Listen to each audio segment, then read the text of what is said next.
الجبار আল জাব্বার। আল জাব্বার শব্দের অর্থ দুর্নিবার। 59 নম্বর সূরা 23 নম্বর আয়াতে এসেছে, তিনি সেই আল্লাহ যিনি ব্যতীত কোনো উপাস্য নেই, রাজাদিরাজ, মহাপবিত্র, প্রশান্তিদাতা, নিরাপত্তা বিধায়ক, সুরক্ষক, মহাশক্তিশালী, মহামহিম, পরম গৌরবান্বিত। সকল মহিমা আল্লাহর, তারা যা আরোপ করে তার বহু ঊর্ধ্বে। আল হাসর 59 নম্বর সূরা 23 নম্বর আয়াত।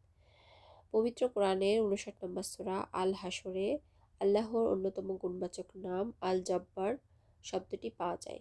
আল জব্বার নামের অর্থ দুর্নিবার। দুর্নিবার অর্থ যাকে আটকানো যায় না, দমন করা যায় না। আল্লাহকে দমন করা যায় না। আল্লাহ সকল মানুষকে, তার সৃষ্টি জগৎকে দমন করে।